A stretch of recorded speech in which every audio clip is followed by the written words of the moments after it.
men. Facts on obedience to Christ.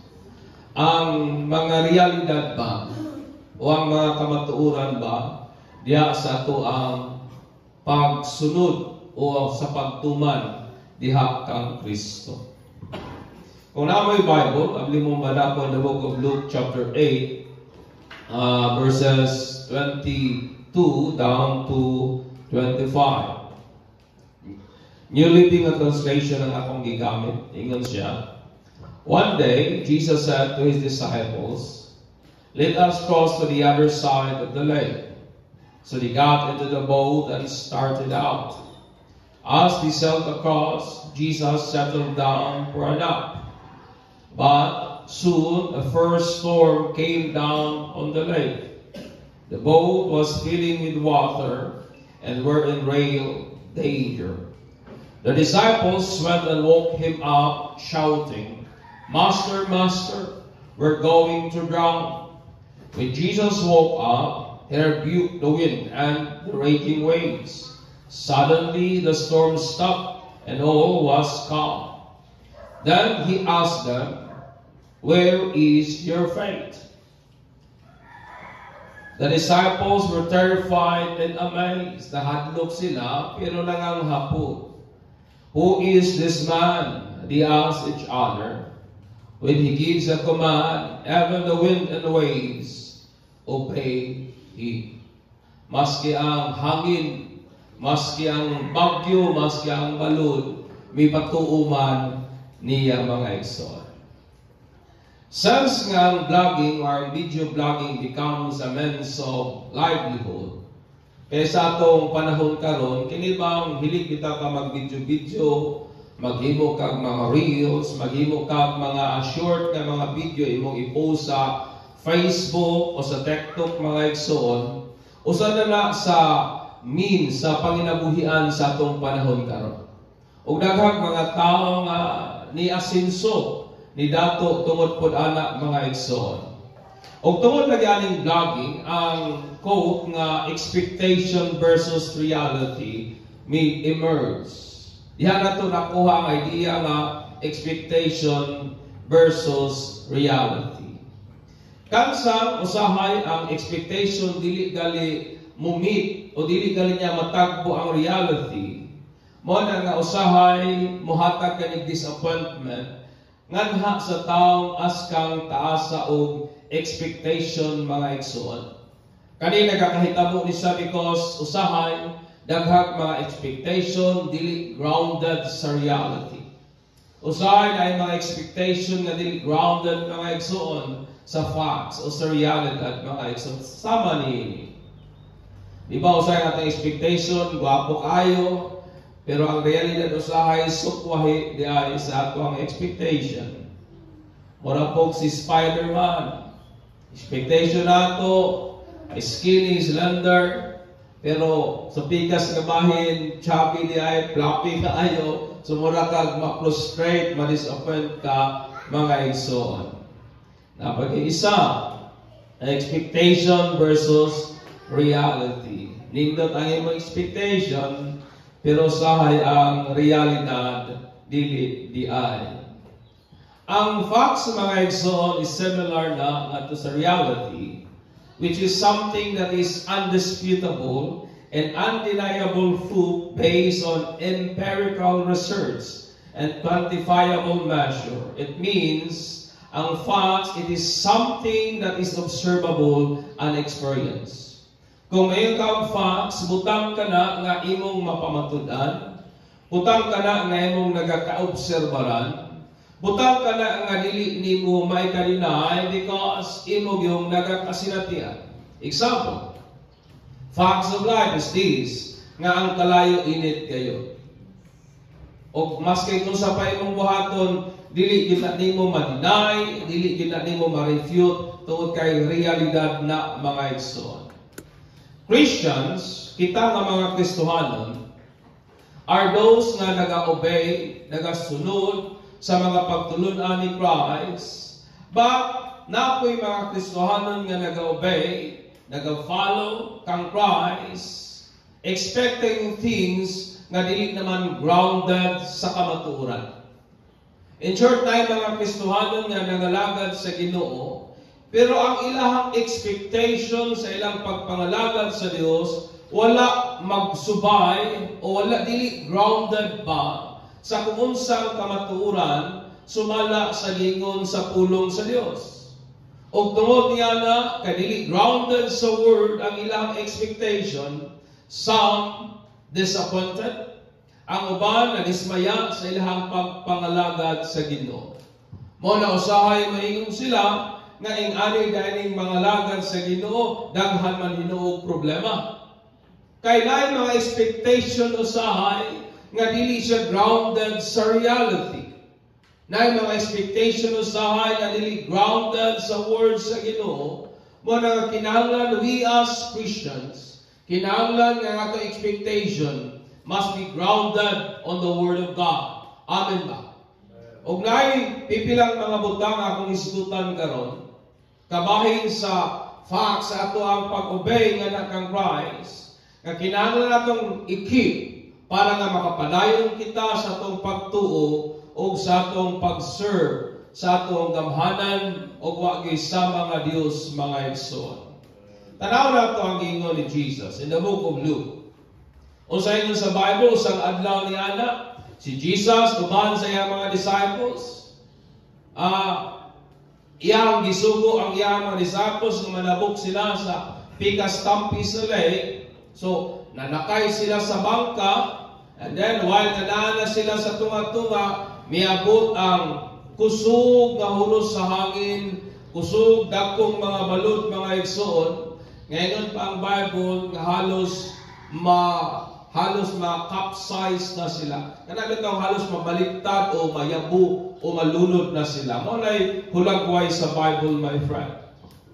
Understand me, ang kinabuhi po ni Job, naghisgot ka na, kabahin sa realidad, that faithfulness and unwavering love to God and keeping one's integrity before God and man does not guarantee a life free from troubles. Ang kinabuhi ni Job, naghisgot ka na, nga ang atong pagkamatinud-anon, ang atong way paglunga nga pagpangalagad sa Dios, ang atong way paglunga nga paghigugma sa Ginoo, maski pag ato ang tipigan ang atong integridad, atubangan sa Dios o atubangan sa tao, wala kana magarantiya nga ang atong kinabuhi mahimong gawas nun sa mga problema kakulian mga igsoon. Amen. In an instant, si Job nawala halos niya ang tanan. Ang iyang wealth was gone in an instant. Sa usang adlaw, pertingdaghanag na hitabo sa iyang kinabuhi. Ang iyang mga baka, ang iyang mga karniro, ang iyang mga asno, gone in an instant. Panayon sa Bible. Ang iyang mga anak, iyang sons and daughter, was gone also in an instant. Anang adlaw, iyang anak, babaeng lalaki mga isuon, uban sa pipila niyang mga ulipon, nangamatay, was gone in an instant.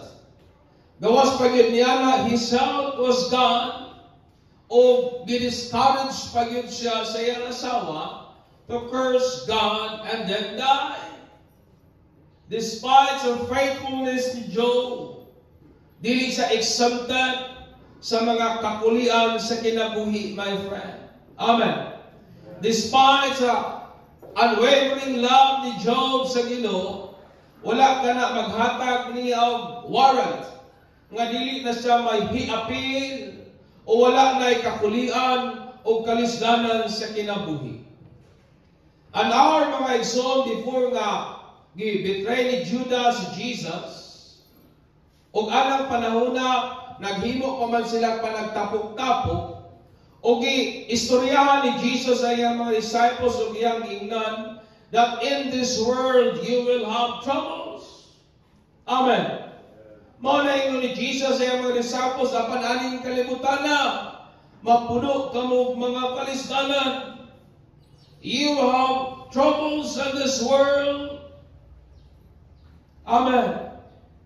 But ingon ni Jesus, but magmalig-on kamo, tungod kay ako namang gidaog ang kalibutan. It was prospectus from the very mouth of Jesus. Tataw, klaro kayo sa ngatanan. Gikan sa baba ni Jesus na wala siya magsaad nga kung musunod taniya, nga kung magmatinumanon taniya, nga kung mag-faithful taniya. Wala siya magsaad nga atong kinabuhi may mong gawas nun sa mga kakulian aning kalibutan. Amen. I want to be clear with that.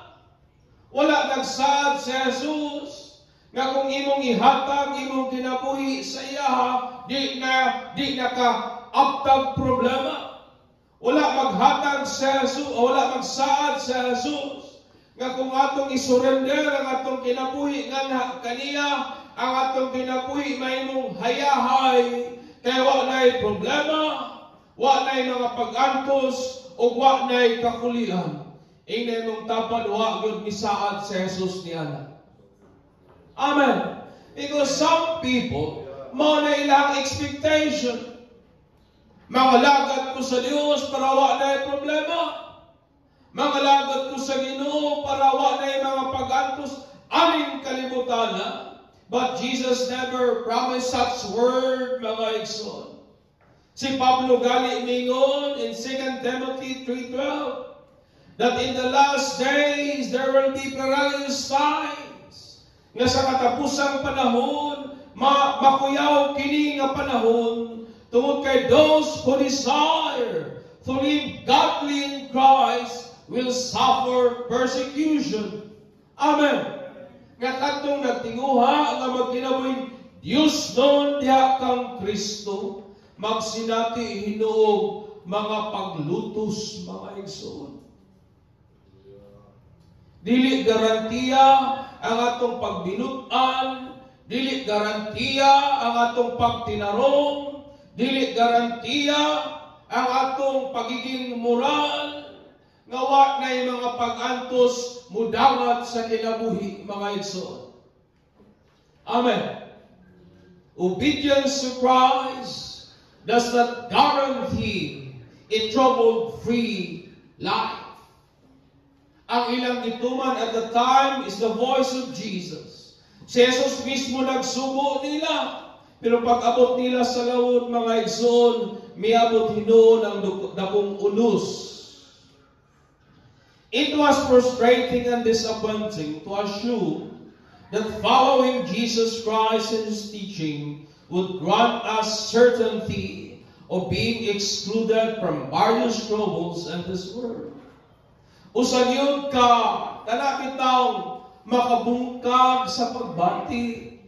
Usan yun nga makadisappoint ka nato, kung ato bang gihuna-huna, nga ato bang gituuhan, nga kung musunod ta kang Jesus, o sayang mga pagtulunan, di na ta mahiapil sa mga nagkidaiyang pag-antos sa kinabuhi. In this world, Christ never promised a life. Wa gyud magsaad sa Jesus o kinabuhi nga way pag-antos. Wa gyud sa magsaad o kinabuhi free from troubles.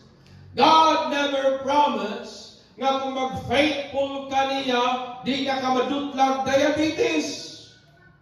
God never promised nga kung mga lagad ka niya, di ka madutlag cancer. Wala magsaad si Jesus niya na. Amen.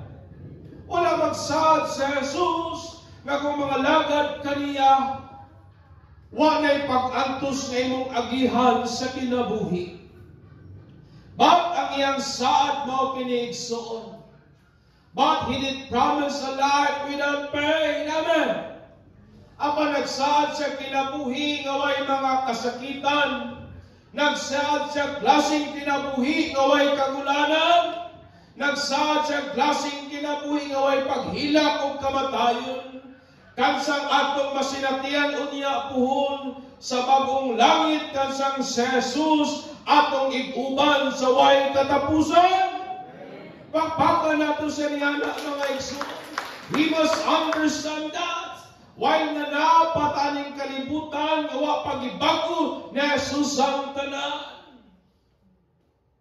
Di ka pwedeng moingon nga tungod kay Kristohanon ko, tungod kay matinud-anon ko, tungod kay faithful ko, di na gyud ko musinatig mga problema aning kinabuhian. Your expectation is not grounded on the word of Christ, because Christ Himself, in this world you will have troubles. Amen. Obedience to Christ does not guarantee a trouble-free life.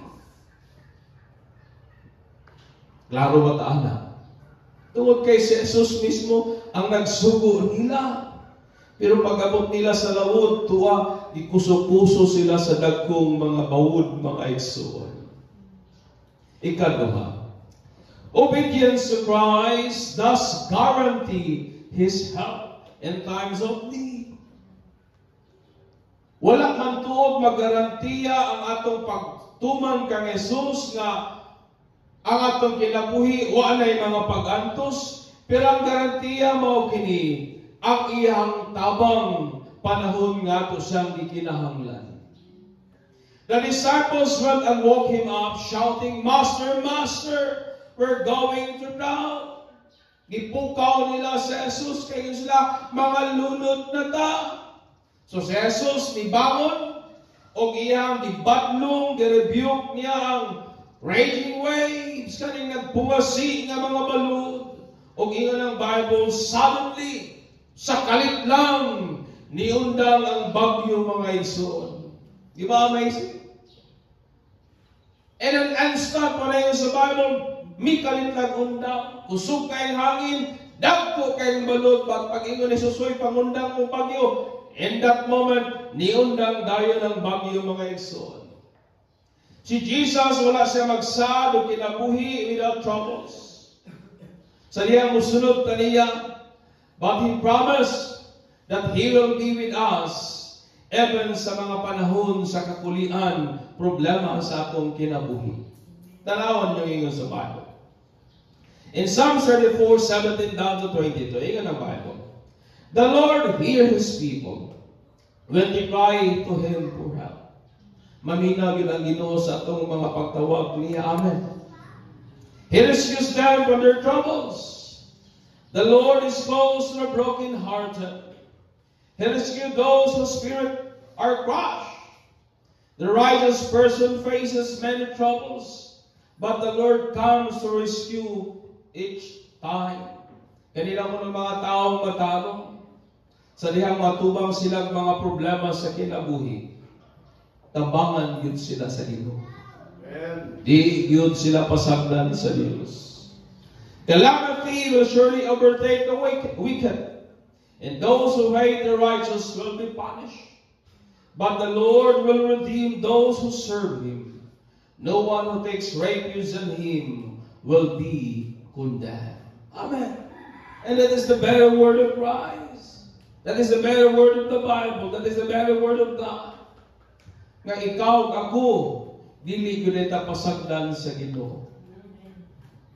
Ingat pag ng Proverbs 15:29, the Lord is far from the wicked, but He hears the prayer of the righteous. Ginapamina, inay na rin mong tapad, ginapdungog sa Ginoo imong mga pag-ampo. Amen. Psalm 34:19, many are the afflictions of the righteous, but the Lord delivers him out of them all. Daghan daw kunog mga kakulian kining mga taong matarong. Pero pagaluwason gyud siya sa Dios, gikan niya nang tanan. Isaiah 65:24 ng Bible. It will also come to pass that before they call, I will answer. And while they are still speaking, I will hear. In short, wa pa daw kuno ka nag-ampo, gitubag na ka sa Ginoo. Wala pa ka ng hangyo sa Ginoo, gitabangan na kaniya. It is the very word of God. 1 Peter 3:12 in the Bible. For the eyes of the Lord are upon the righteous, and his ears attend to their prayer. But the face of the Lord is against those who do evil. Amen. Attentive ang igdulungog sa Ginoo sa mga pag-ampo sa iyahang mga anak. Attentive ang dunggan sa Ginoo sa mga pangaliyupo, mga paghangyo sa tao matao. Amen. It was reassuring to know that we have a God. Wala nga makahatag na to comfort ba o kadasig. Nga itong mahibawan nga may Diyos kita nga nagpakatao o miduyog uban ka nato. Able makasympathize sa itong mga weakness o nagsaad siya that He will never leave us. Even during sa itong most arduous struggles. Bisan pa sa pinakalisod na panahon sa atong kinabuhi. Bisan pa sa pinaka-tough na trials sa atong kinabuhi. Dili o dili kita nabiyaan mga igsoon. For it was coherent to His nature to show mercy toward His people. Tungod kay ang Dios nga itong gialagaran, ang iyahang kinaiyahan, maluluyon siya sa iyahang mga katawhan. Amen. Pagpakan nato siya ni anak mga igsoon. Muna nga may kumpiyansa kita. Yes, He never promised a life of bed and roses while naataning kalibutan na. Di ba naikanta lang sa Guns N' Roses pa na? I will lay you down in a bed of roses. Ako kang ipahigda ang idea nga a kind of life na wak na ipag-antos pa. But Jesus never promised a life sama sa bed of roses. But He promised mga igsuon na kung maghigda tag bed of nails, ingat pa ni Jesus, na ako mutabang sa kanila. Amen. Ikatuloy. Obedience to Christ thus requires faith in Him from start to finish. Ang atong pagsunod kang Hesus na kinahanglan pagtuo, dili lamang sa pagsugod, hangtod sa pagtapos. Amen. Wala ni Pablo, among aning tulo love is the greatest. Faith, hope, and love. But ang pinaka-great is love. Nga naman. Kaya pag-abot din mo sa langit, mundang naman ang imong pagtuo, kaya ang imong gituuhan naan naman. Mundang na imong paglaom, kaya ang imong gituo, ang imong gilauman naan naman. Apan dito puhon ang magpaday ng gugma. Amen. That's why ni Pablo, love is the greatest among aning tulo. Then he asked them, where is your faith? Manay pangutanan na Jesus, hain naman ang inyong pagtuo. Sa diyang ipadlong na Jesus ang nagpumasi ng bagyo, ang mga disciples na terrified, na nalisang usap sila, nahadlok usap sila, pero sa pikas nga bahin, nahibuong po sila. Tungod kaya yung lakin sa maning tawhanan nga maskig ang balud, maskig ang unos, maskig ang bagyo, mupatuuman niya. Ang writer po sa Hebrew ingon, and it is impossible to please God without faith. Anyone who wants to come to Him must believe that God exists and that He rewards those who sincerely seek Him. Hebrews 11:6. O sa inyo sa Bible, nga imposible kayo para nato nga atong mapahimutan ang Dios nga walay pagtuo. Mo nang importante ang pagtuo kung gusto nimong mapahimutan ang Dios. Faith is non-negotiable necessity upon coming to God. Ang pagtuo mo'y butang nga labing gikinahanglan sa diyang muduol ta sa Ginoo.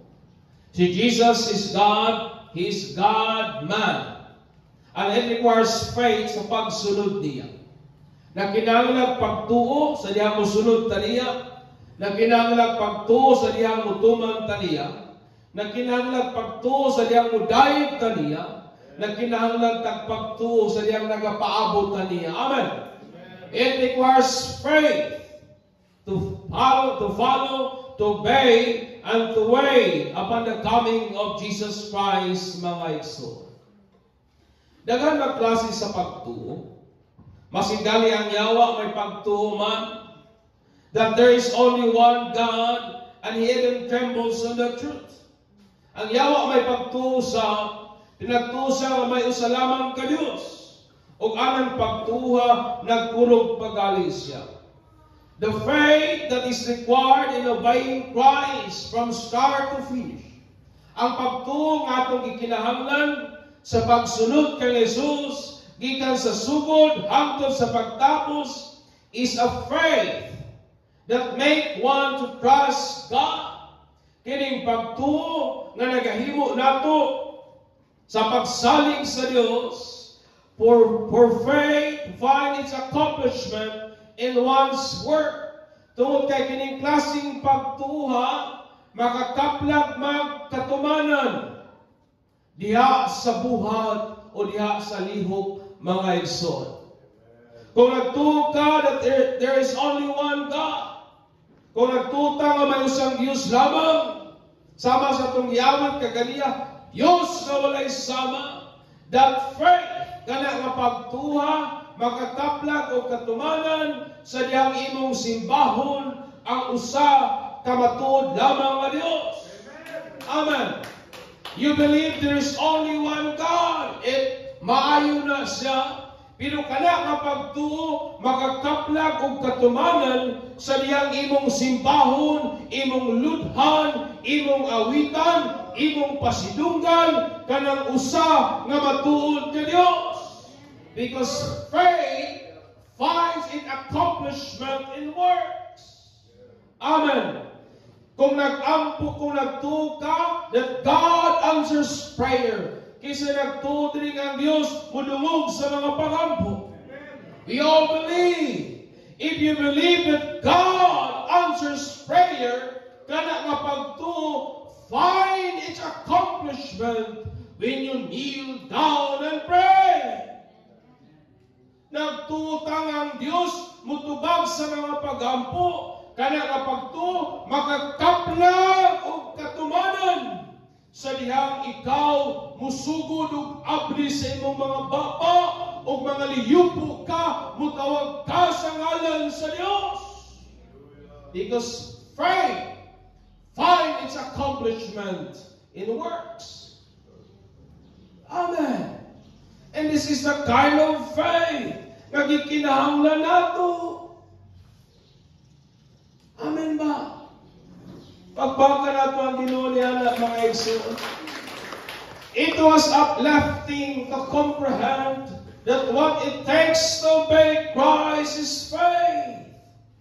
Makahatag nato kadasig sa diyang atong masabtan ba nga gikinahanglan di ay sa pagsunod kang Kristo pagtuo o kana ka pagtuo makakaplag og katumanan diha sa buhat o sa action, my friend. A faith from start to finish. Because where exists a genuine faith, kay kung hain gali ang matuod nga pagtuo, one will encounter profound testimonies, an extraordinary manifestation of God's incredible power. Sa langtod nga pagkaistorya, kung hain may pagtuo, tuwalin mo masinatian ang pinasahi, ang talagsang pagpamuhat sa Diyos. Amen. That's why it takes faith. Nagtugang ang Ginoo mutubag sa mga pagampo, then pray. Nagtugang ang Ginoo ayo sa mga masakiton, then extend your hands and pray sa mga masakiton. Nagtugang ang Ginoo lead o mo guide mo, then ask God for guidance.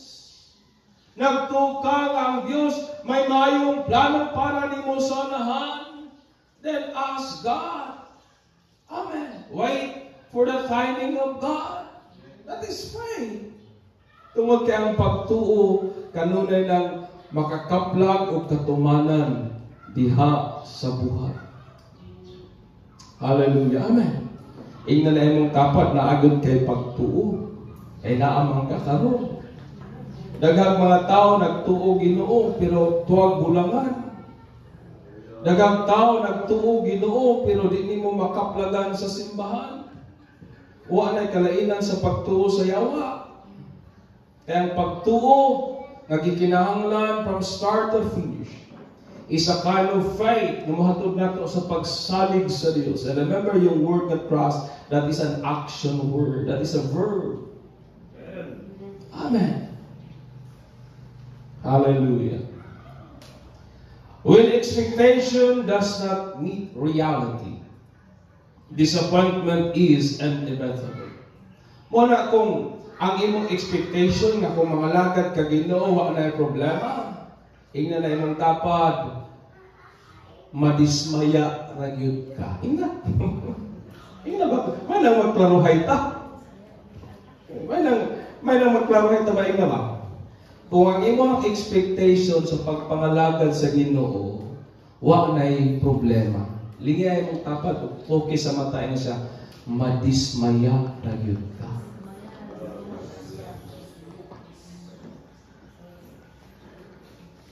Because our expectation does not meet the reality.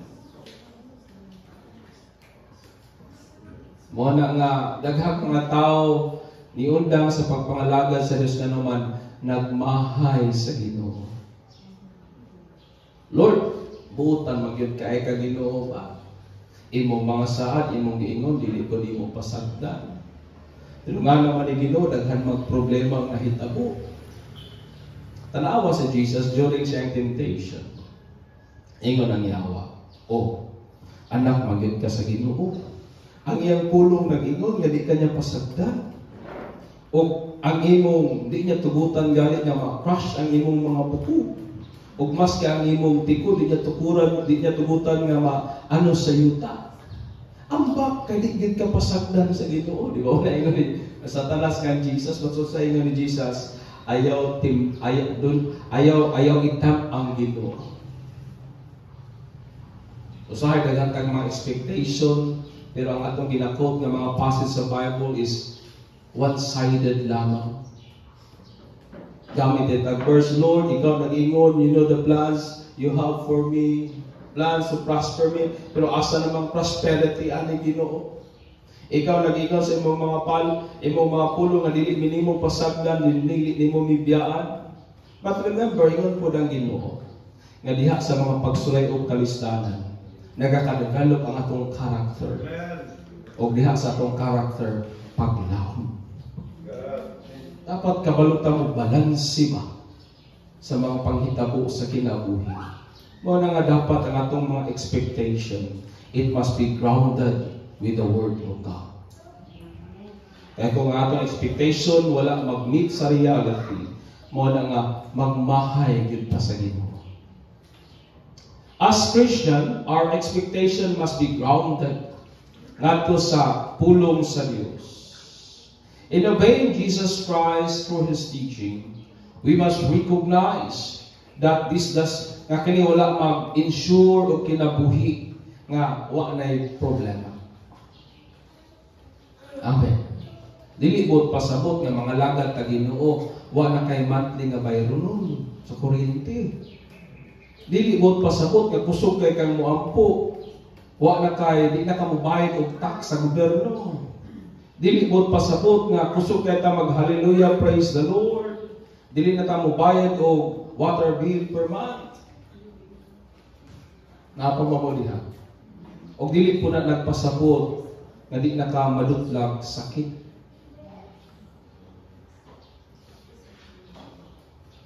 Napapatala igsoon. But kinahanglan natong ma-recognize. However, it has promised His assistance sa mga panahon nga maglisod yun ta. And it necessitates a living faith to obey Him. Tungod kay na kinahanglan yun tag pagtuo sa dihang magsunod pa niya. Amen. Ina na imong tapad. Ing pamutan na imong tapad sa may imong expectation.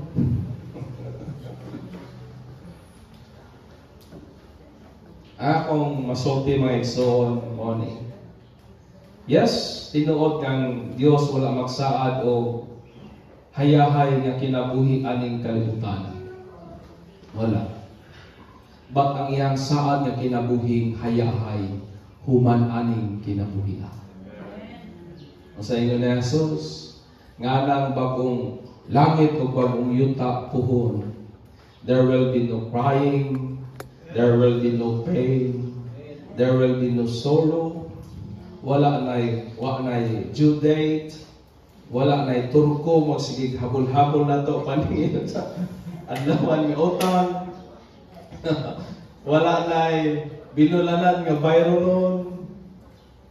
And such promise, my friend, nagikan gina sa baba ni Jesus, pero wala na niya gisaad karon. Iyahan ang gisaad sa maabutay mga panahon. Sa iyang baguhuhon ang tanang mga butang. Thus I challenge you, brethren, padayon kita sa pagpangalaga sa Ginoo. Shall we all stand and let us glorify and give God the praises due and